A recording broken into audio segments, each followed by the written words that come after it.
ఈ వీడియోలో ఉన్న అన్ని క్వశ్చన్స్కి మీకు ఎన్ని క్వశ్చన్స్కి ఆన్సర్ తెలుసో కామెంట్ చేయండి. అలాగే ఈ వీడియో చివరి వరకు స్కిప్ చేయకుండా చూడండి. ముందుగా ఈ వీడియోని లైక్ చేయడం మర్చిపోవద్దు. మీరు చేసే ఒక లైక్ వల్ల ఈ వీడియో అందరికీ రీచ్ అవుతుంది, యూస్ఫుల్ అవుతుంది. కొత్తగా చూసే వాళ్ళు ఎవరైనా ఉంటే సబ్స్క్రైబ్ చేసుకోవడం మర్చిపోవద్దు. మరిన్ని వీడియోస్ కోసం బెల్ ఐకాన్ని క్లిక్ చేయండి. ఈరోజు టాపిక్ వచ్చేసి కరెంట్ అఫైర్స్. ఫస్ట్ క్వశ్చన్, ఇటీవల జరుపుకున్న పండిట్ దీన్ దయాళ్ జయంతి ఎన్నవది? ఇటీవల జరుపుకున్న పండిట్ దీన్ దయాళ్ జయంతి ఎన్నవది?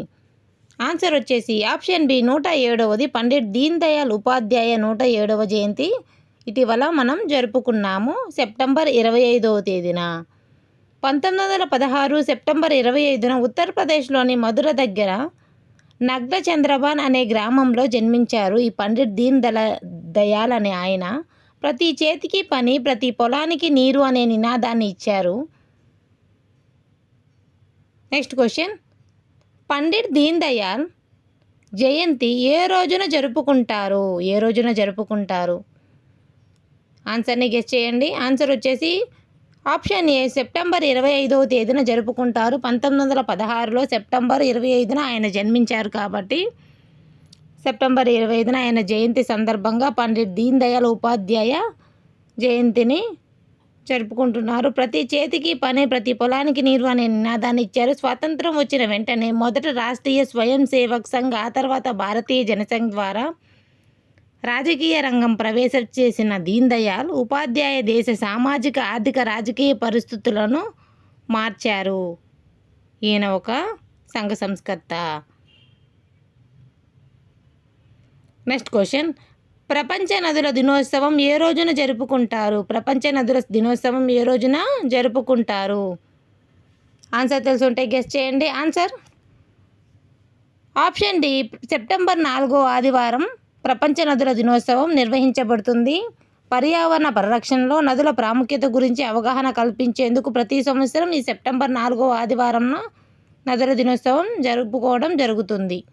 2005లో ఐక్యరాజ్య సమితి ప్రారంభించిన వాటర్ ఫర్ లైఫ్ డీకోడ్ నేపథ్యంలో భూమిపై ఉన్న నీటి వనరులను పరిరక్షించాలన్న ఆవశ్యకతతో అవగాహన కల్పించేందుకు ఈ కార్యక్రమం నిర్వహించడం జరిగింది.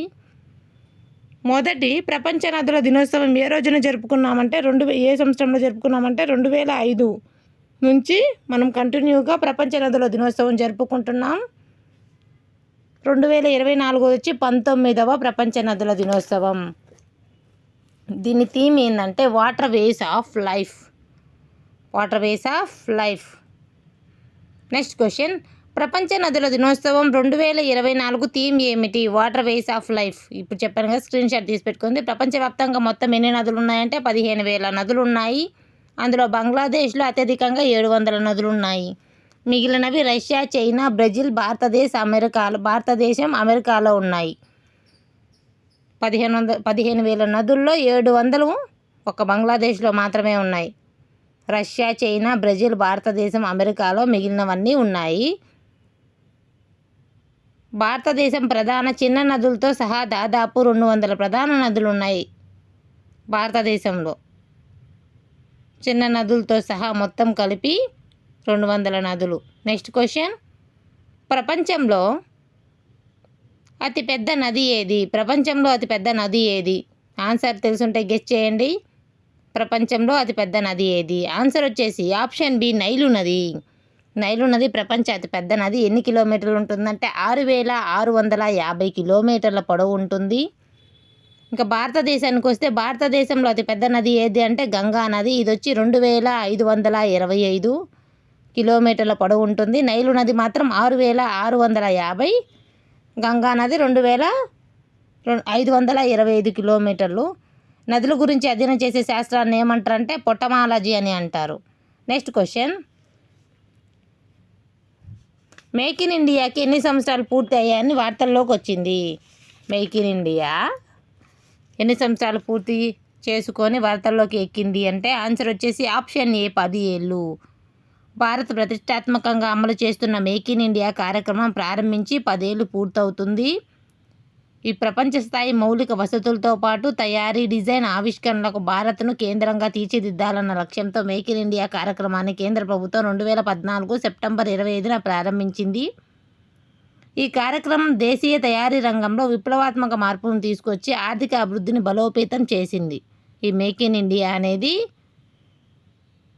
గ్లోబల్ మ్యానుఫ్యాక్చరింగ్ హబ్గా భారత్ అవతరించేందుకు దోహదపడుతుంది. Next question, make in India కార్యక్రమం ఎప్పుడు ప్రారంభించారు? మేక్ ఇన్ ఇండియా కార్యక్రమం అనేది ఎప్పుడు ప్రారంభించారు? ఏ సంవత్సరంలో? 2014 సంవత్సరంలో ప్రారంభించడం జరిగింది.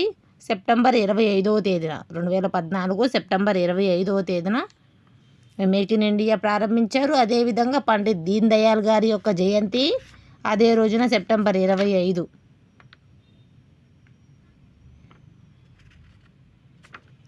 2014 సంవత్సరం సెప్టెంబర్. ఈ కార్యక్రమం దేశీయ తయారీ రంగంలో విప్లవాత్మక మార్పులు తీసుకొచ్చింది, ఆర్థిక అభివృద్ధిని బలోపేతం చేసింది, గ్లోబల్ మ్యానుఫ్యాక్చరింగ్ హబ్గా భారత్ అవతరించేందుకు దోహదపడుతుంది.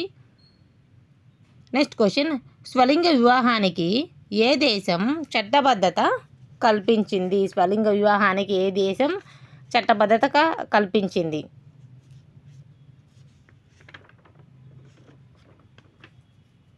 ఆన్సర్ తెలుసుంటే గెస్ చేయండి. ఆన్సర్ వచ్చేసి ఆప్షన్ సి, థాయిలాండ్. థాయిలాండ్ స్వలింగ వివాహాలకు చట్టబద్ధత చేయాలన్న ఉద్దేశంతో తీసుకొచ్చిన వివాహ సమానత్వ బిల్లుకు జూన్లో సెనేట్ ఆమోదం తెలిపింది. థాయిలాండ్ రాజు మహారాజ్ వజ్రలాంకర్న్ తాజాగా సంతకం చేయడంతో చట్టరూపం దాల్చింది. 2025 జనవరి 22 నుంచి అమల్లోకి రానుంది. దీంతో ఆగ్నేసియాలో స్వలింగ సంబంధాలకు అధికార గుర్తింపు ఇచ్చిన తొలి దేశంగా థాయిలాండ్ నిలిచింది. దీని ప్రకారం వివాహ చట్టంలో భార్య, భర్త వంటి పదాలకు బదులు వ్యక్తి, స్త్రీ, పురుషుడు అనే పదాలు, స్త్రీ, పురుషుడు అనే పదాలు వాడబడతారు. స్వలింగ జంటకు దత్తత, వారసత్వం పాటు పూర్తి స్థాయి ఆర్థిక, వైద్య, చట్టపరమైన హక్కులు లభిస్తాయంట. ఈ చట్టం ప్రకారం వ్యక్తి, స్త్రీ, పురుషుడు అని.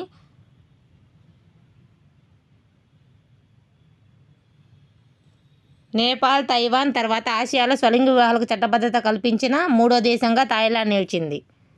ఇది 3వ దేశం అంట. నెక్స్ట్ క్వశ్చన్, శాస్త్రీయ పరిశోధనల కోసం పరంరుద్ర సూపర్ కంప్యూటర్లు ఎన్ని కోట్లతో ప్రారంభించారు? శాస్త్రీయ పరిశోధనల కోసం ఎన్ని కోట్లతో అంటే 130 కోట్లతో పరంరుద్ర సూపర్ కంప్యూటర్స్ని ప్రధాని వర్చువల్గా ప్రారంభించారు. దీంతోపాటు వాతావరణ సంబంధిత పరిశోధన కోసం 850 కోట్లతో హై పర్ఫార్మెన్స్ సిస్టమ్ను సైతం ఆవిష్కరించడం జరిగింది. నేషనల్ సూపర్ కంప్యూటింగ్ మిషన్ కింద 3 సూపర్ కంప్యూటర్లు కూడా దేశీయంగా అభివృద్ధి చేయబడింది. పరంరుద్ర సూపర్ కంప్యూటర్లను సరికొత్త హార్డ్వేర్, సాఫ్ట్వేర్ సాంకేతికతతో తయారు చేశారు. నెక్స్ట్ క్వశ్చన్, ఇటీవల ఎక్కడ ఉన్న పర్వతానికి 6వ దలైలామా అనే పేరు పెట్టారు? ఎక్కడ ఉన్న పర్వతానికి 6వ దలైలామా అనే పేరు పెట్టారు? ఆన్సర్ని గెస్ చేయండి. ఆన్సర్ వచ్చేసి ఆప్షన్ సి, అరుణాచల్ ప్రదేశ్లో ఉన్న పర్వతానికి. అరుణాచల్ ప్రదేశ్లోని గోరిచెన్ శ్రేణిలో 20,942 అడుగుల ఎత్తు ఉన్న ఓ పర్వతానికి 6వ దలైలామా అనే పేరు పెట్టింది. ఈ పర్వతం వాస్తవాధీన రేఖకు దగ్గరలో ఉంది. ఇంతవరకు ఈ పర్వతానికి పేరు పెట్టకపోవడంతో ఇప్పుడు దలైలామా అపార విజ్ఞానానికి, మోనా తెగకు ఆయన చేసిన సేవలకు గుర్తింపుగాను పర్వతానికి పేరు పెట్టినట్టు రక్షణ శాఖ తెలియజేస్తుంది. 6వ దలైలామా త్యాంగాంగ్, గాత్సో, మాన్తువాంగ్ ప్రాంతాల్లో 1682లో జన్మించడం జరిగింది. ఈ వీడియో మీకు నచ్చినట్లయితే లైక్ చేయండి, షేర్ చేయండి, సబ్స్క్రైబ్ చేయండి. చివరి వరకు చూసినందుకు థ్యాంక్స్.